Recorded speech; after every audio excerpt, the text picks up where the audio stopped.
Good morning, students.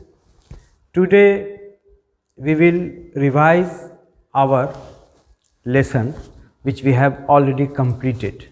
Now, today I have selected chapter number 5 from your textbook, that is the fundamental unit of life, the cell. As you have already finished the chapter, and I hope that you have also studied it in a well manner, and in today's revision work we again come to know about the important aspects in connection with this chapter. जब हम biology पढ़ते हैं तो समझ लीजिए कि biology का gateway, biology का एंट्रांस जो होता है बायोलॉजी सब्जेक्ट का, वो सेल से ही होता है, क्योंकि cell is the structural and functional unit of the life. And life means biology, as bio means life and logos means knowledge. Knowledge about the life, that means knowledge about the living organism. And as we have came to this point that cell is the structural and functional unit of the life. That is why without entering into the topic cell, we cannot understand or we cannot imagine to understand about the subject biology. And in the last, when we have started the topic, when we have studied the topic, at that time we have discussed a lot of things in this chapter. Now once again we have to revise all those things which are very important, and without giving them once again a focus, उस पर एक और नज़र हमें डालना है, ताकि हमें जो चीज़ें हमने छोड़ दिया था या जिन चीज़ों को हमने निगलेक्ट कर दिया था, या आपने उस वीडियो को देखने के समय उस दौरान जो है आप उस पर ध्यान नहीं दिए थे, वो अब आपका फिर एक मतलब रिवीजन में वो सारी चीज़ें आपके सामने आ जाएंगी.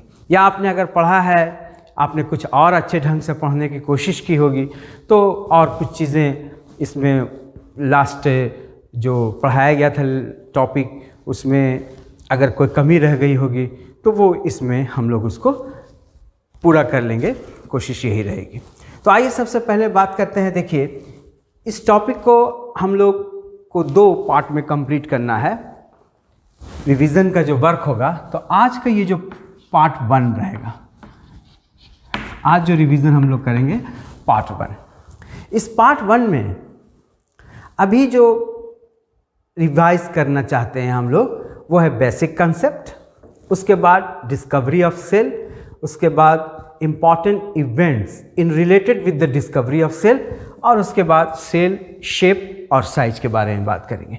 Basic concept means you have seen a lot of living organisms surrounding you, from the very smaller one to the larger one, like grasses to the people tree, like bacteria to the human, to whale. At that extent you have seen a lot of diversity, a lot of differences among the different types of organisms. The organisms may be a smaller one, the organisms may be larger one, the organisms may be unicellular, the organism may be multicellular. In this context, you have seen that maybe the organism is smaller one, larger one, unicellular, multicellular, prokaryotic, eukaryotic, whatever may be the level of organization in purview of the cell structure.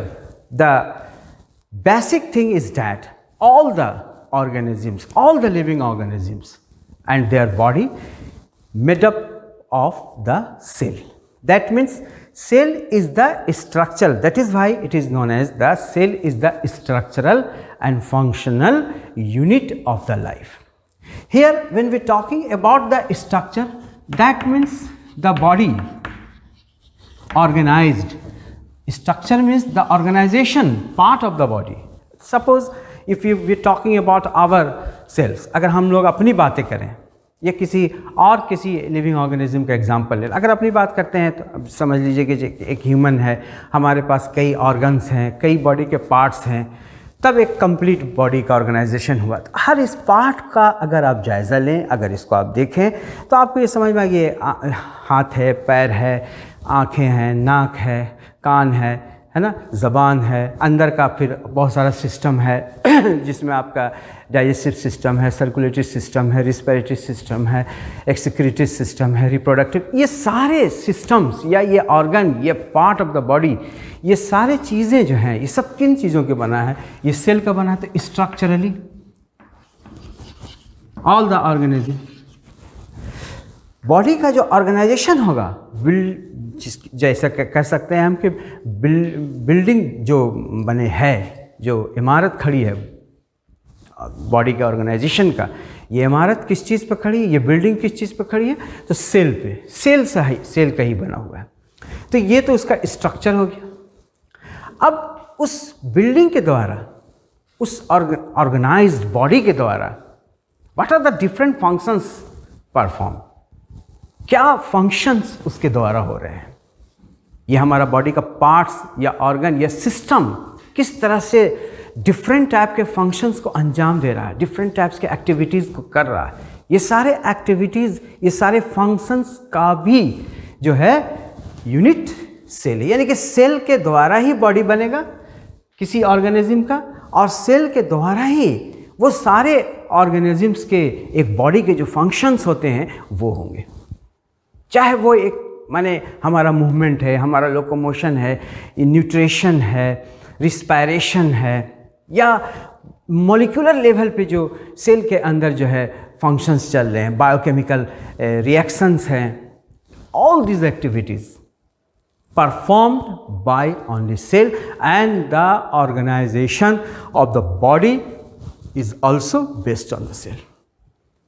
This is the basic concept of the cell. अब मैंने पहले ही कहा कि अगर आप इस subject को यानी कि बायोलॉजी को अगर पढ़ना चाहेंगे तो बगैर सेल का, cell is the entry point of the subject biology. बगैर सेल अगर आप किसी स्टूडेंट ने नहीं कुछ पढ़ा है, बायोलॉजी के बारे में नहीं जानता है, और उसे अगर बायोलॉजी के बारे में जानना है तो सबसे पहला पाठ जो उसको पढ़ाया जाएगा, लेसन जो उसको पढ़ाया जाएगा, दैट इज द सेल। इसलिए कि ये पूरा आधार है। तो किस तरह से सेल का डिस्कवरी हुआ था ये आप इससे पहले ये जान चुके हैं, और आज भी इसको हम दोबारा दोहरा रहे हैं, रिपीट कर रहे हैं इसको, कि रॉबर्ट हुक ने 1665 में सेल की डिस्कवरी से रिलेटेड जो सारे इवेंट्स हैं वो आप देखेंगे, वो आपको मैं यहाँ पे दिखाऊंगा। उसमें आप एक बात का ध्यान दीजिएगा कि किस तरह से उसमें प्रोग्रेस हुआ।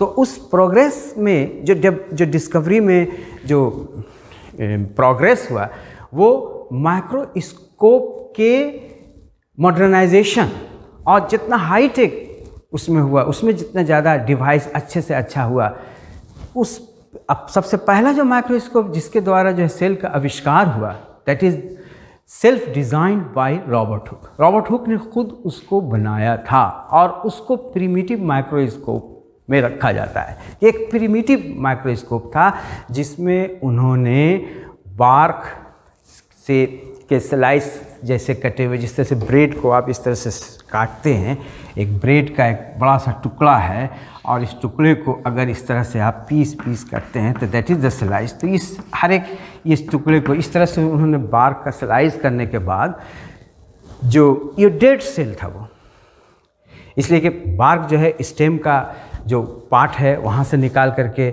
उससे कॉर्क बनाया जाता, और उसी कॉर्क के स्लाइस को काटने के बाद ये उन्होंने सबसे पहले उसका ऑब्जर्वेशन किया। तो उन्होंने हनी कम के जैसा उसमें स्ट्रक्चर देखा, जिसका उन्होंने नाम कंपार्टमेंट दिया, चेम्बर रखा या सेल रखा, और इस तरह से सेल का आविष्कार हुआ। ये जो स्ट्रक्चर उनको दिखाई दिया था वो बिल्कुल इस तरह का स्ट्रक्चर था, इस तरह का स्ट्रक्चर था, इस तरह का स्ट्रक्चर उन्होंने देखा।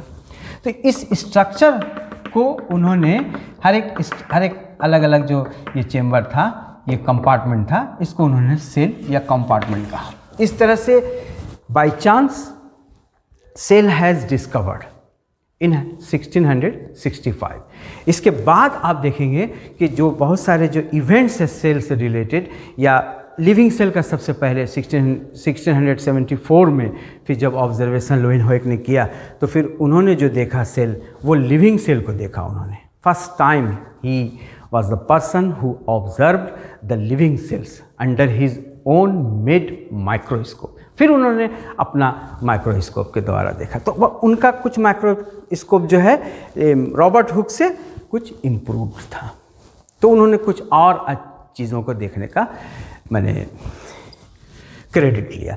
इस प्रकार से आप देखें कि जिस तरह से माइक्रोस्कोप के डेवलपमेंट हुआ उस तरह से सेल और उससे अंदर के स्ट्रक्चर जो है उससे रिलेटेड चीज़ों का सामने आया, हम लोगों के सामने दिखाई दिया।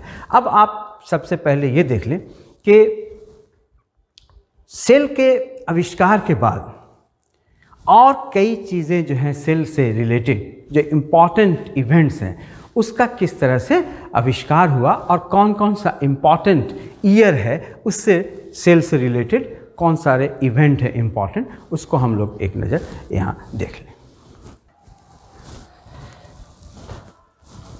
डियर स्टूडेंट्स, आइए इतिहास के आईने में देखा जाए कि किस तरह से सेल के डिस्कवरी और उससे रिलेटेड इम्पॉर्टेंट इवेंट्स हुए। मैंने जैसा कि पहले कहा आपको कि जैसे जैसे माइक्रोस्कोप में इम्प्रूवमेंट आया वैसे वैसे सेल के बारे में अधिक जानकारी मिलने लगा, क्योंकि और बहुत बेहतर ढंग से उसका ऑब्जर्वेशन हुआ।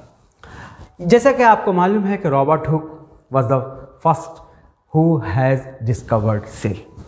After that, the second important event took place in 1900. I am extremely sorry, not 1900. In 1674, the first time Lowenhoek observed living cells by improved microscope. After that, in the year 1831, Robert Brown, the scientist who has discovered very important part of the cell. Understand? मैंने कुछ नहीं लिखा यहाँ पे, ये आपको revise मैं कराना चाह रहा हूँ। शायद आपके मैंने होगा आपको ये याद, ये सारे मैंने सिर्फ साइंटिस्ट का नाम और ईयर मेंशन किया है, मैंने कोई इवेंट मेंशन नहीं किया। मैं इवेंट बता रहा हूँ आपको ज़बानी, और आपको ये मैं बताना चाह रहा हूँ कि आप खुद भी you try to guess and you should tell what are the answer, what are the important events in related, like when we talking about the Lowenhoek who first observed by improved microscope the living cells first time. After that what will happen in 1831? 1831 में क्या हुआ? 1831 में Robert brown ने क्या किया? Robert Brown has discovered important part of the cell. अब आप कहेंगे कौन सा इम्पॉर्टेंट पार्ट है सेल का, तो आप बताएं सेल का सबसे इम्पॉर्टेंट पार्ट आपको कौन सा लगता है? तो आप कहेंगे कि न्यूक्लियस। बिल्कुल सही बात है, nucleus is the important part of the cell as because nucleus is the part that is the controlling body of the cell, that is the part where from all the metabolic activities, or may you tell in a simple way that all the activities, all the functions will be controlled by the nucleus. And above all, nucleus is the place where genetic material is present that will ensure the, now I will not tell anything at all, may you complete it. क्यों से genetic material का मतलब क्या हुआ? That determine the parental characteristics, how it will be inherited from parent to the offspring. ये determine करने वाला जो चीज़ होता है जेनेटिक मटेरियल, वो कहाँ रहता है? That is present in the, that is found in the nucleus. तो in this way Robert Brown has discovered. अब आइए प्रकेंजी इन 1839 व्हाट ही डिड, उन्होंने क्या किया? He has discovered the physical basis of life. Physical basis of life, cell के physical basis of life किसे कहा गया? Physical basis of life किसे कहा गया?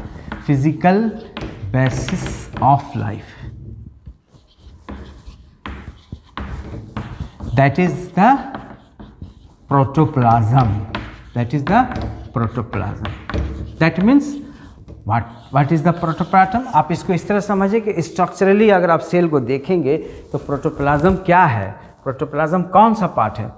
जब आप किसी सेल को देखते हैं, सपोज कीजिए कि ये एक सेल है, इस सेल को आपने देखा, ऑब्जर्वेशन किया, इसका डायग्राम देखा, सेल के अंदर की सारी चीज़ें, ये एक मेम्ब्रेन आपको दिखाई दिया। इस मेम्ब्रेन के बाद अगर ये प्लांट सेल होता तो इसमें एक और ये सेल वाल रहता है ना।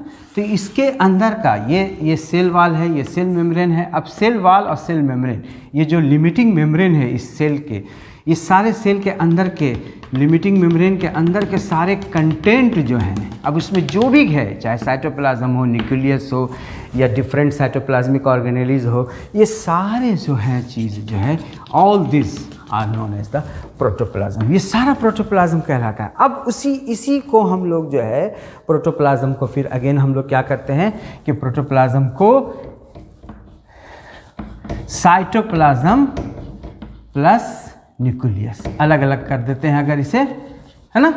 तो ये साइटोप्लाज्म और न्यूक्लियस, अगर न्यूक्लियस को यहाँ इसको अलग कर दिए, न्यूक्लियस को, कि न्यूक्लियस को अगर इस तरह से दिखाए, न्यूक्लियस को double membrane structure, you will know about the nucleus, there are nuclear pore also, this is not the continuous membrane, there are gaps, and within that there are presence of nucleolus and chromatin. This is the nucleus. When we talking nucleus and the other part of the protoplasm, that is the cytoplasm. That means nucleus plus cytoplasm, all these parts, cytoplasm where the important organelles are present. Understand? And that is why we may call the cytoplasmic organelles and we may also call the cell organelle. हम दोनों बात कहते हैं। अगर हम protoplasm को ले लें तो ये सारे सेल ऑर्गेनेली हो गए। अगर हम साइटोप्लाज्म न्यूक्लियस को अगर इसमें से अलग कर दें तो ये बाकी जो बचा हुआ पोर्शन है सेल का, वो क्या कहलाएगा? साइटोप्लाज्म कहलाएगा। और cytoplasm plus nucleus, it is the protoplasm. इसका डिस्कवरी इसको प्रकंजी ने 1839 में किया और इसको उन्होंने कहा कि this is the physical basis of life या फिजिकल बेसिस ऑफ सेल। समझे? तो ये हो गया। इसके बाद आइए इन 1838 and 1839 the two scientists, one of them is botanist, that means the botany means the study of plants and zoology means study of animals. So these two scientists, botanist and zoologist, discovered the cell theory, the important event in the history of cell. What is the basic concept of the cell theory? The basic concept of the cell theory is that all the living organisms are made up by the cells and its component parts. सारे living organisms cell के बने हैं या उसके products के बने हैं। ये इसका एक बेसिक कंसेप्ट था। लेकिन केवल इस बेसिक कंसेप्ट को अगर हम देखें तो उसके आधार पे फिर वर्च्यू ने उसमें एक बहुत बड़ी चेंजिंग लाया। वो चेंजिंग क्या लाया उन्होंने कहा ओमनिस सेल्यूला ई सेल्यूला। सेल्यूला के मतलब यहाँ पे सेल होता है। इसी को सबसे पहले ये जो कंपार्टमेंट जो रॉबर्ट हुक ने कहा था उसके सेल्यूला का ही उन्होंने नाम दिया था, जिससे बाद में इंग्लिश में उसका नाम सेल पड़ा। तो ओमनिस सेल्यूला ई सेल्यूला, that means all cells arises from pre existing cell, यानी कि सेल, हर एक सेल जो है अपने पहले से प्री एग्जिस्टिंग सेल से निकल के आएगा। ये बहुत बड़ा डेवलपमेंट था सेल थ्योरी में, उन्होंने इसको एडिशन किया। तो cell theory after the proposed by the cell theory by the Schleiden and so on, now it is also contain this point that not only the living organisms are made from the cell and its product, but also each cell arises from its pre-existing cell। तो ये sentence जो है उसमें और इस theory में इजाफा किया गया और उसी को ये लैंग्वेज यहाँ पर दिया है हमें।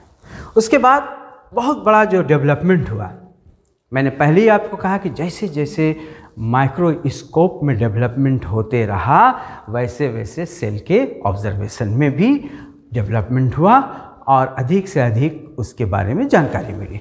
अब नोल एंड रस्का जब 1940 में इलेक्ट्रॉन माइक्रोस्कोप का डिस्कवर किया, when they discovered the electron microscope, then there is a lot of changing takes place in the structure and in the overall detailed view of the cell. After discovery of the electron microscope, now ultra structure, जिसे आपने देखा होगा, किताबों में भी आपने पढ़ा होगा कि हम लोग कहते हैं अल्ट्रा स्ट्रक्चर। न्यूक्लियस का अल्ट्रा स्ट्रक्चर बताइए, है ना, प्लांट सेल का एक अल्ट्रा स्ट्रक्चर का डायग्राम बना के दिखाइए, है ना, माइटोकॉन्ड्रिया का अल्ट्रा स्ट्रक्चर दिखाइए, प्लास्टिड का अल्ट्रा स्ट्रक्चर बताइए। तो ये what does it mean? It means that when that part of the cell और the entire cell when will observed by under the electron microscope, what are the structure? That is the ultra structure। तो electron microscope से देखने के बाद जो structure सामने दिखाई दे रहा है, जो ऑब्जर्वेशन में आ रहा है, उसी को अल्ट्रा स्ट्रक्चर कहते हैं। तो मैं यहाँ तक आपको बताया, मैंने इवेंट नहीं लिखा था ताकि आप खुद से इस बात को समझने का प्रयास करें कि कौन कौन सा ये इम्पॉर्टेंट इवेंट हुए। ये सारी घटनाएं सेल से रिलेटेड थी जो आपको बताई गई। In a very brief manner, you may here see and look the important points from the cell theory. Number one, which was originally proposed by Schleiden and Schwann.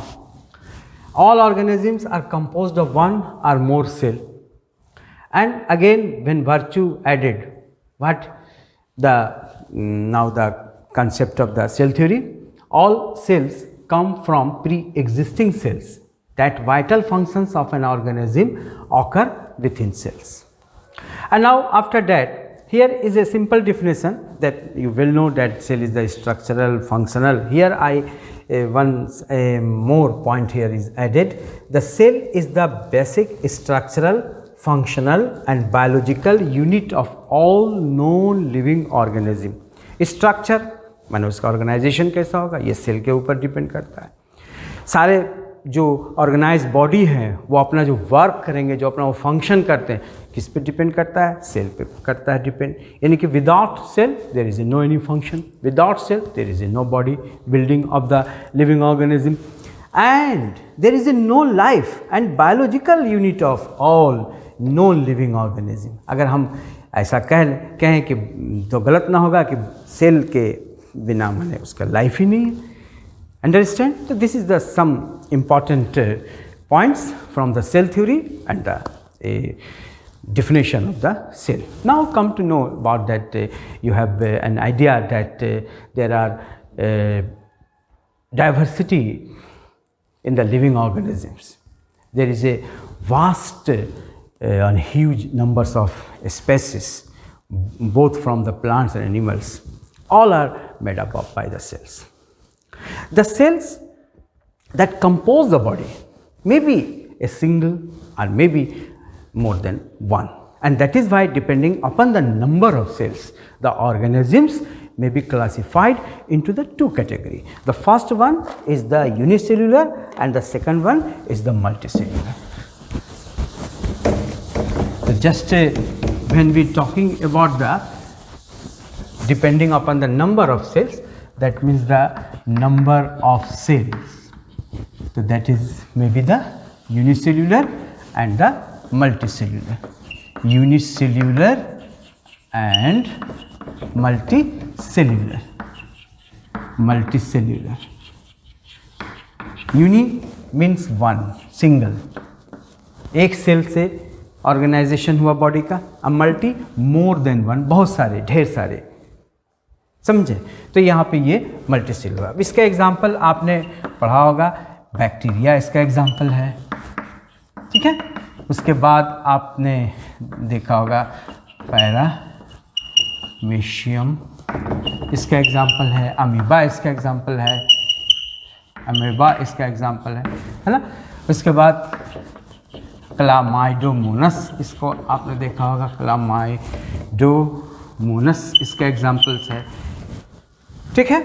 आप मोनेरा ग्रुप में अगर आप चले जाएं तो उसमें आपने देखा होगा जितने सारे एग्जाम्पल. चूँकि मोनेरा जो आपने बायोडाइवर्सिटी में पढ़ा, मैं उसको आपको शायद याद होगा कि मोनेरा जो है फर्स्ट किंगडम जो था, उस किंगडम में आपने क्या देखा था, मोनेरा का कैरेक्टराइजेशन जब आपने किया होगा तो फर्स्ट जो था कि all the living organism whose body is composed with a single cell and prokaryotic, that means unicellular prokaryotic organization are all are put under the kingdom Monera.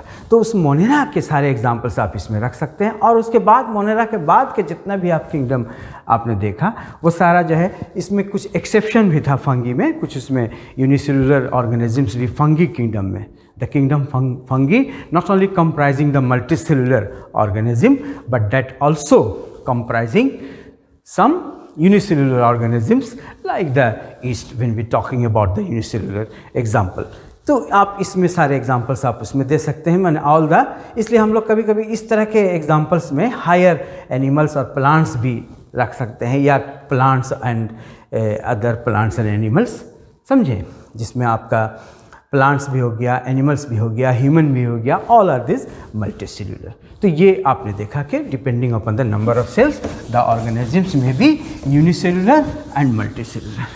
Now यहाँ पे एक साइज और शेप के बारे में जब आप बात करेंगे, मैं उसको भी थोड़ा सा ब्रीफ में आपको बता दे रहा हूँ. साइज और शेप की जब आप बात करते हैं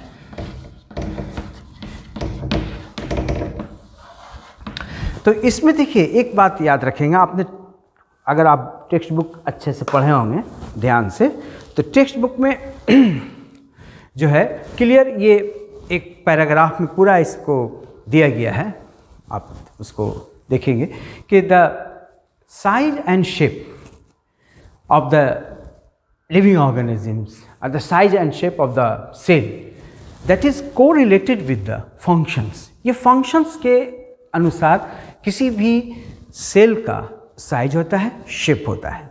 ये अब एक बहुत बड़ा मैमथ स्पेसिस एलिफेंट का ले लीजिए, या ह्यूमन का अपना एग्जांपल ले लीजिए, या किसी और मल्टीसेलुलर बड़े ऑर्गेनिजम्स का एग्जांपल ले लीजिए. तो ऐसा नहीं है कि वो सारे उसमें जो सेल्स होंगे वो जिस तरह से कि माने नर्व सेल है बहुत लंबा है ना, तो वो ऐसा रहेगा, ऐसा कोई ज़रूरी नहीं. उसमें ऐसे भी सेल आपको मिलेंगे जिसको आप माइक्रोमीटर में मेज़र करते हैं. तो ये size is not, size is correlated with the function and shape is also correlated with the function. आपने जो देखा है बहुत सारा डिफरेंट शेप्स सेल का, वो उसके फंक्शन से रिलेशन रखता है.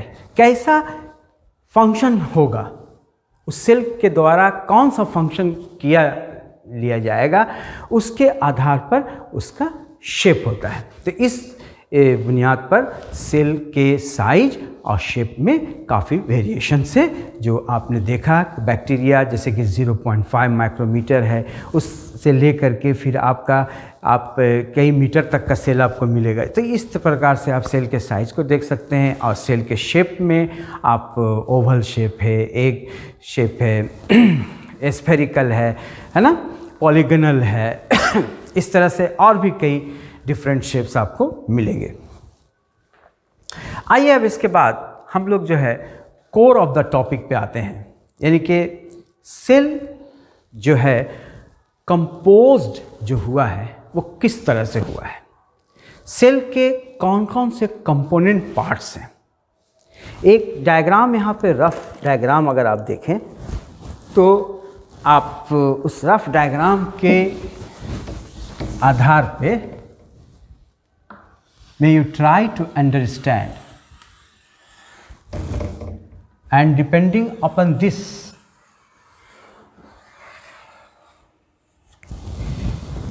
अगर आप इस डायग्राम को देखें, एक सिंपल सा डायग्राम है जिसमें देखिए एक इसमें और इस तरह का, ये इस तरह का दिखाया जाता है।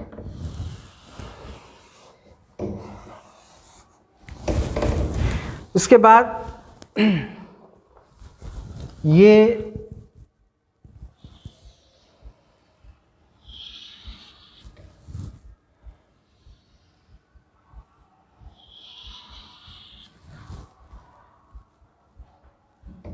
देखिए इस डायग्राम में आप अगर देखेंगे तो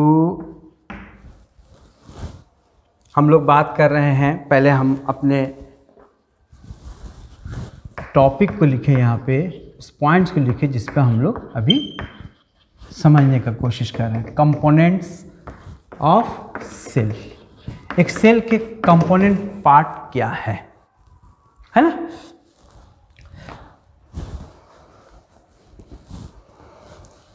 इसमें कई पार्ट्स आप देखेंगे, देखिए इसमें कई पार्ट्स आप देखेंगे। एक पोर्शन आप देखेंगे denser part with in the nucleus which is not surrounded by any membrane. Understand, the nucleus surrounded by membrane that separate it from cytoplasm, but within the nucleus there is some denser part you may look in the peripheral region or elsewhere which is not surrounded by a membrane. And after that may you look here also chromatin fibers, chromatin network in tangled masses. Understand, that is the chromatin network. And you may also see here the fluid or the matrix of the nucleus within which all these component parts are present. Understand, within which all the component parts are present. और उस matrix को देखेंगे आप, उस fluid substances को देखेंगे आप nucleus के अंदर, जिसमें ये सारे चीज़ इम्बेडेड हैं, चाहे वो क्रोमैटिन थ्रेड्स हों या फिर ये न्यूक्लियोलस हों, ये सारे चीज़ें हैं। तो ये न्यूक्लियोप्लाज्म है, ठीक है। तो सेल के जो हम लोग कंपोनेंट पार्ट की बात कर रहे हैं, we are talking about the component parts of the cell. How cell composed, किस तरह से सेल बना है, कौन कौन सारी चीज़ें उसमें हैं, what are the different component parts of the cell. तो now look here, this is the outermost part, that is the outermost boundary. When we talking about the plant cell, then the outermost boundary is the cell wall. ये जो अगर हम plant cell की बात करें तो जो सबसे आउटर मोस्ट जो बाउंड्री होगा सेल वॉल कहलाएगा। अब मैंने इसको प्लांट सेल के कंसेप्ट से ही इस डायग्राम को यहाँ पर रखा है, क्योंकि प्लांट सेल में the nucleus is not present with in the central part, it may be present with in the peripheral, peripheral बोलते हैं इसके किनारे किनारे के पार्ट को। तो पेरिफेरल रीजन में भी न्यूक्लियस रहता है, अधिकतर केसेस में ऐसा ही है। जबकि एनिमल सेल में आप जब देखेंगे तो ये न्यूक्लियस का पार्ट एकदम माने सेंट्रल पार्ट में ये ऑक्युपाई किया हुआ रहता है, सेंट्रल पोर्शन को ऑक्युपाई के सेल के सेंट्रल पोर्शन को ऑक्युपाई करता है न्यूक्लियस। जबकि प्लांट सेल में ये किसी सेंट्रल पॉइंट को ऑक्युपाई नहीं करके पेरिफेरल पॉइंट को भी ऑक्युपाई करता है, और अधिकतर ऐसा ही होता है।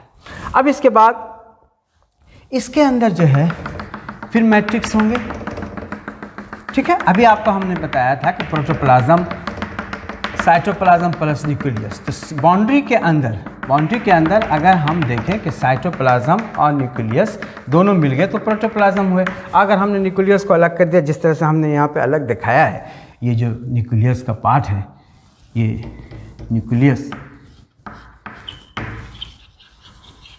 और इसके डिफरेंट पार्ट्स है। अब न्यूक्लियस में जो पार्ट है, ये देखिए, ये न्यूक्लियर इन्वेलप मेम्ब्रेन है जो डबल होता है, बीच में गैप रहता है जिसको न्यूक्लियर पोर कहते हैं। ये न्यूक्लियोलस है, सेकंड पार्ट हुआ। न्यूक्लियोप्लाज्म है, थर्ड पार्ट हुआ। क्रोमैटिन है जो फोर्थ पार्ट हुआ। और ये chromatin when the cell about to divide it is known as chromosome. हम लोग जब न्यूक्लियस के स्ट्रक्चर के बारे में थोड़ा सा रिवाइज करेंगे तो उसको देखेंगे हम लोग। और उसके बाद ये पूरा पोर्शन जो है साइटोप्लाज्म। अब within this cytoplasm there are presence of the living cell organelle and the other non living substances which are present within the matrix of the cell, that means within the cytoplasm. और इसमें आप क्या देखेंगे, बहुत सारी चीज़ें देखेंगे। Mitochondria को देखेंगे इसके अंदर इंडोप्लाज्मिक रेटिकुलम को देखेंगे, इसके अंदर वैक्यूल को देखेंगे। प्लांट सेल है अगर ये, तो वैक्यूल बड़े बड़े इसमें दिखाई देंगे, समझे। तो इस तरह से बहुत सारे डिफरेंट माइटोकॉन्ड्रिया, प्लास्टिड, वैक्यूल और वो सारी चीज़ें इसमें आपको अंदर आएंगी। तो ये एक जो आइडिया हमको मिला वो यही कि देयर आर अगर कंपोनेंट पार्ट की अब अगर हम बात करें तो हमें इससे क्या समझ में आया कि there is a limiting membrane. अगर हम इसे कहें लिमिटिंग मेम्ब्रेन, एक लिमिटिंग मेम्ब्रेन होता है इसमें जो सेल को उसके लिमिटेशंस में रखता है, सेल को उसका अपना एक माने सीमा देता है जो उसका बाउंड्री है ना। ये बाउंड्री अगर प्लांट सेल है तो 2 है, सेल मेम्ब्रेन भी है, इसको मैंने नहीं लिखा था। ये प्लाज्मा मेम्ब्रेन, इनर जो है प्लाज्मा मेम्ब्रेन और सेल मेम्ब्रेन, ठीक है। तो here there is a limiting membrane. If plant cell then there are 2 limiting membrane. The inner one is the plasma membrane, and the outermost is the cell wall. Now it is clear, this is the first component part. If we talking the second important part, that is the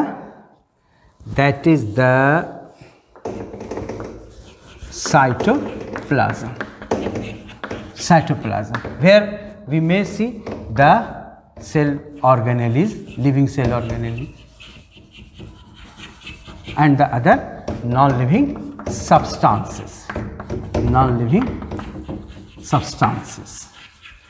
Okay, and the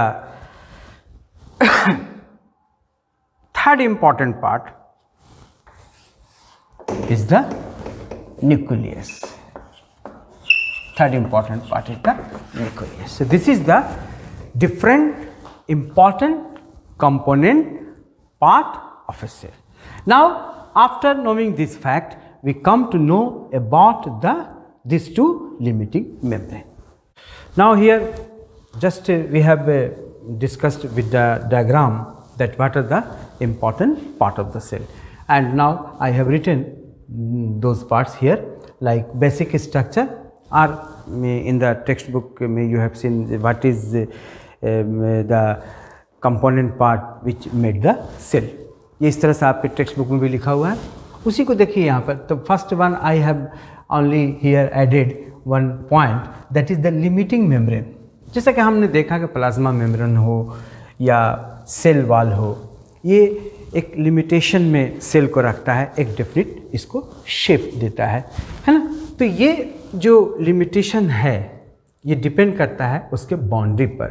इसको outer boundary भी कहते हैं, envelope भी कहते हैं, nuclear इस cell का envelope भी कहते हैं, सेल का बाउंड्री भी कहते हैं, सेल का लिमिटिंग मेम्ब्रेन भी कहते हैं। इसलिए हमने यहाँ पर इसको लिमिटिंग मेम्ब्रेन लिखा। प्लाज्मा मेम्ब्रेन और cell membrane and cell wall only in plant cell, and nucleus and the cytoplasm. Plasma membrane or the cell membrane, which is also known as plasma lemma. It is the outermost membrane of the animal cell, but it is not the outermost of the plant cell, as because there is a tough rigid cell wall is the also present within the plant cell, that is the outermost boundary.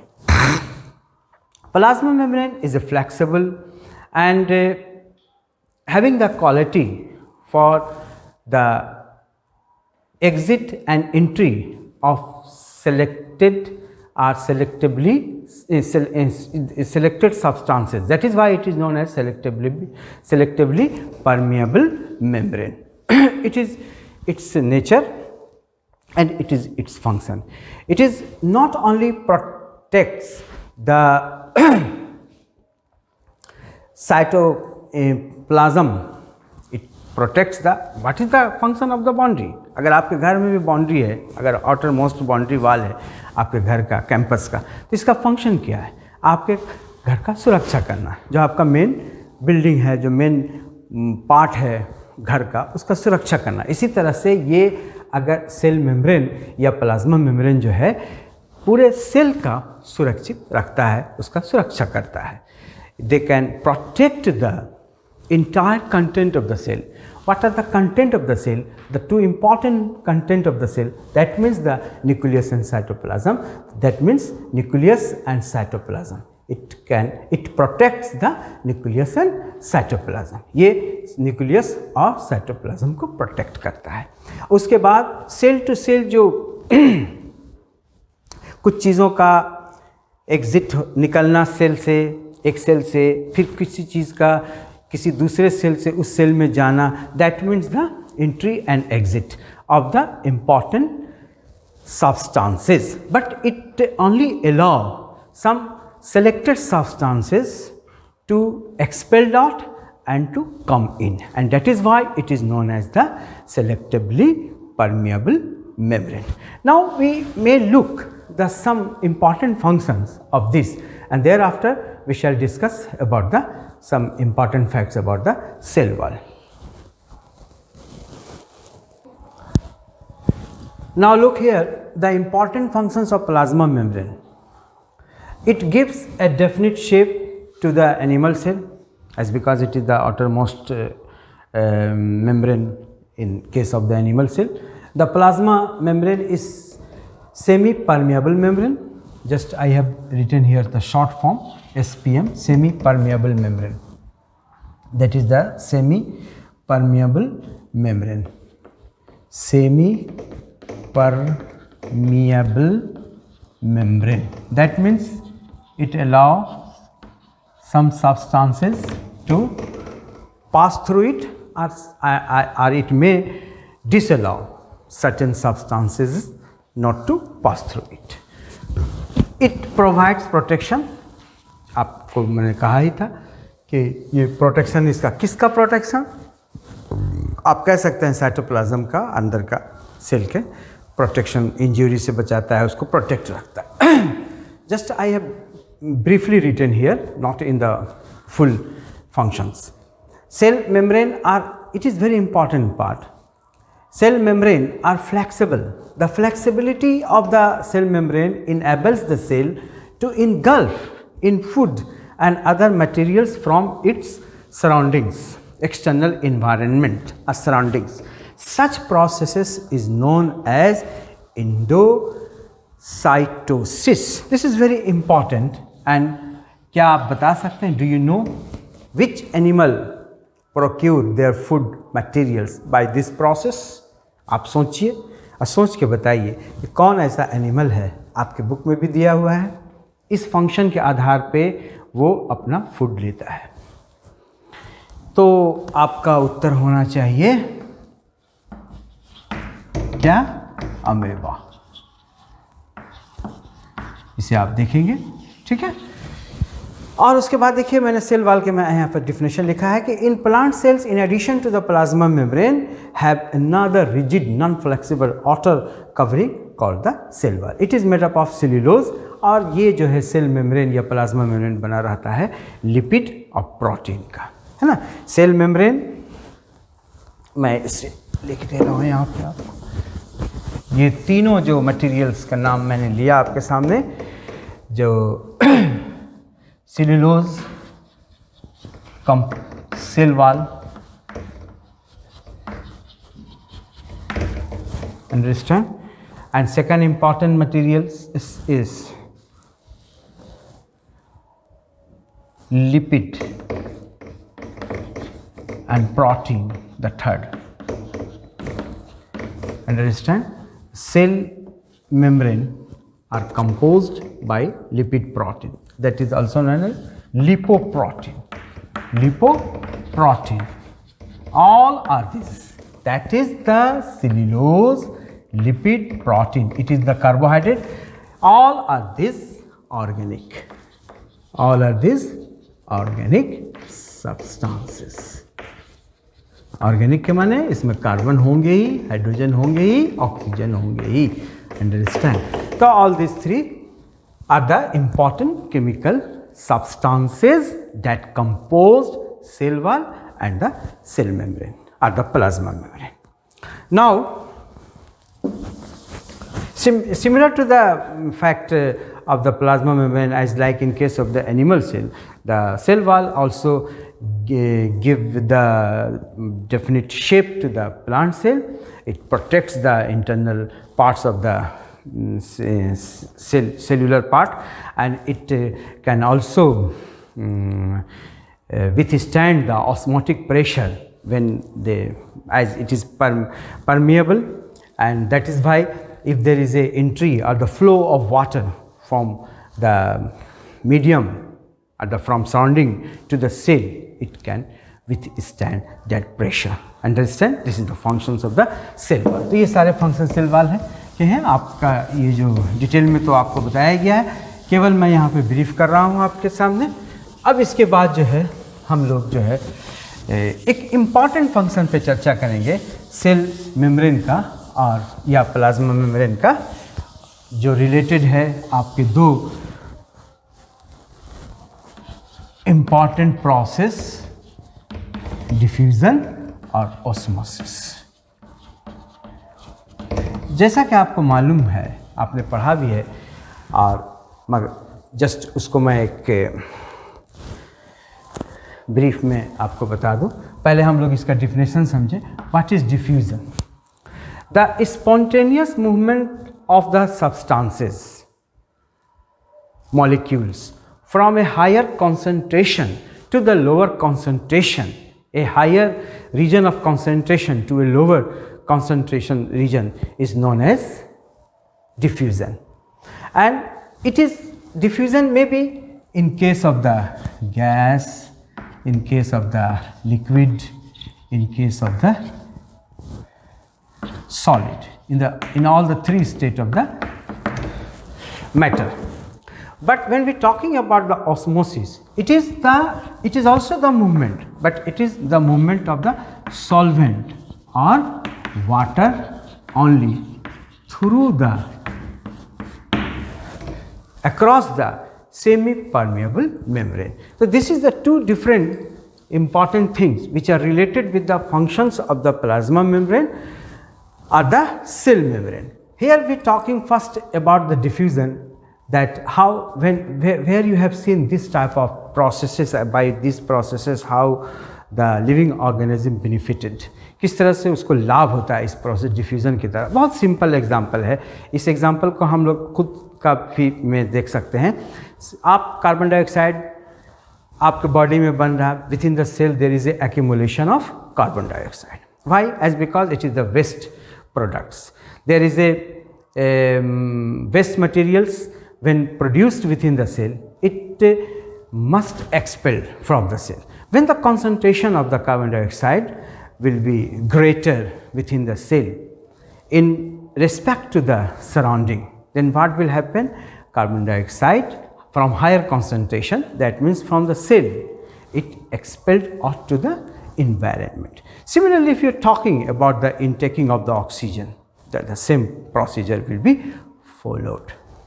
In case of the diffusion, you have seen this great example, and this is the best example during the process of respiration or during the process of breathing. When you are taking carbon dioxide, or the organism will take when they will expel carbon dioxide, they follow the rule of diffusion. And by this process, not only the this gaseous section, but also the other substances can also move. And in this process, osmosis, there is a movement of solvent substances, that is water, from a higher concentration region to the lower concentration region through the semi-permeable membrane. And for this there are three different phenomenon, 3 different event आपके book में बताया गया, आपको इससे पहले ही बताया गया है। वो पहले सॉल्यूशन को आपको तैयार करना है, सॉल्यूशन को किस तरह से आप तैयार करते हैं और उस सॉल्यूशन का किस तरह से सेल, किसी लिविंग सेल को अगर उस सॉल्यूशन में रखते हैं तो उस मीडियम से किस तरह से जो सब्सटेंसेस जो है सेल के अंदर जाता है या सेल से बाहर निकलता है, ये चीज़ को देखने के लिए आपको 3 तरह के सॉल्यूशंस को पहले देखना है। उन तीनों सॉल्यूशंस को यहाँ पर मैं लिख रहा हूँ अलग से। नंबर 1 में आप पहले हाइपोटोनिक सॉल्यूशन, ठीक है, ये देखिए फर्स्ट। दूसरा आपका केस है आइसोटोनिक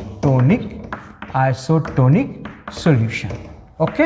और तीसरा केस है आपका hypertonic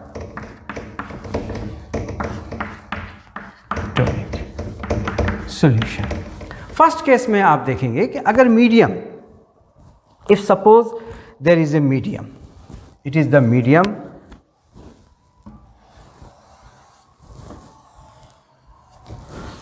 and in this medium, the medium where higher concentration of water, और इसी मीडियम में सेल रखा जा रहा है, सेल को रख दिया, सेल को रखें किसी लिविंग सेल को, तो इस लिविंग सेल को जो आपने इस मीडियम में रखा है, ये जो सॉल्यूशन है, सॉल्यूशन किसको कहते हैं? सॉल्यूशन यानी कि सॉल्यूट, है ना, प्लस सॉल्वेंट। अगर आप इसका एग्जांपल इस तरह से ले लें कि अगर आप शरबत बनाते हैं तो उसमें शुगर, तो शुगर क्या हुआ? सॉल्यूट हुआ। अगर उसमें पानी डालते हैं, वाटर, तो ये क्या हो गया? सॉल्वेंट हो गया। तो शुगर और वाटर का क्या बन गया? सॉल्यूशन बन गया, जिसको आप शरबत कह रहे हैं। तो इस तरह से पानी कंसंट यहाँ पे जो है सॉल्यूट भी है, सॉल्वेंट भी है, तब ये सॉल्यूशन हुआ, तभी ना इसको हाइपोटोनिक। अब हाइपोटोनिक सॉल्यूशन क्यों कहा जा रहा है इसको? इसका हायर कॉन्सेंट्रेशन है सेल से, ये सेल है, लिविंग सेल है, और लिविंग सेल के बाहर ये मीडियम है जिसको सॉल्यूशन में हमने डाला है। अब यहाँ पे देखिए, इस हायर कॉन्सेंट्रेशन ऑफ सॉल्यूशन से क्या होगा? सेल जो है वाटर को गेन करेगा, सेल जो है वाटर को गेन करेगा, सेल जो है वाटर को गेन करेगा। तो ये सेल जब वाटर को गेन करेगा इस हाइपोटोनिक सॉल्यूशन में, जब उस मीडियम में रखेंगे सेल को, तो सेल सॉइल्ड अप होगा, ठीक है। ये फर्स्ट केस हुआ। That means the in case of the hypotonic solution the cell will gain water. ये आप समझ लीजिए। इसके बाद आप इसके बारे में और डिटेल से तो आप समझेंगे। आइसोटोनिक कैसा होगा? इस केस में क्या होगा कि there is no any movement as because the concentration of the cell and the concentration of the medium both are equal, both are similar. दोनों, जब इधर का कॉन्सेंट्रेशन और इधर का कॉन्सेंट्रेशन दोनों बराबर है, there is no molecular movement, तो कोई किसी तरह का कोई मोलिकुलर मूवमेंट नहीं होगा। और ये तो मूवमेंट इसीलिए होता ही है कि उसको इक्वलाइज कर सके, आइसोटोनिक ला सके। अब हाइपरटोनिक के केस में क्या होगा कि मीडियम में लेस है, रीजन ऑफ लेस कॉन्सेंट्रेशन, और सेल के अंदर हायर कॉन्सेंट्रेशन, तो सेल से जो है फ्लो होगा वाटर का, इस दूसरे केस में, जिसको हम लोग हाइपरटोनिक कह रहे हैं। तो हाइपरटोनिक के केस में सेल जो है लॉस करेगा वाटर को।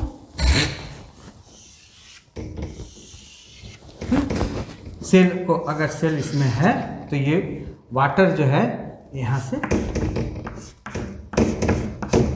निकलेगा, सेल से निकलेगा एक सेल, ठीक है। तो निकल जाएगा सेल से, तो ये सेल जब इससे निकल जाएगा तो सेल जो है श्रिंक कर जाएगा, है ना। और यहाँ इस केस में सेल सॉइल्ड अप होगा। श्रिंक जब कर जाएगा उसे क्या कहते हैं, है ना, ये आप बताएंगे, समझने का प्रयास करेंगे, आप पढ़ेंगे इसको, और इस रिवीजन के आधार पे आप देखेंगे कि क्या घटना है। ये 3 तरह का मैंने आपको सोल्यूशन बता दिया, और इन 3 तरह के सॉल्यूशंस में अगर किसी लिविंग सेल को रखा जाता है तो उस सेल के साथ किस तरह से मूवमेंट ऑफ मॉलिक्यूल सेल से मीडियम से सेल के अंदर, सेल से मीडियम में किस तरह से होता है, ये आप ऑब्जर्वेशन करेंगे। तो ये एक इम्पॉर्टेंट फैक्ट था, इससे सेल मेम्ब्रेन और प्लाज्मा मेम्ब्रेन और उससे रिलेटेड जो है फंक्शन से रिलेटेड।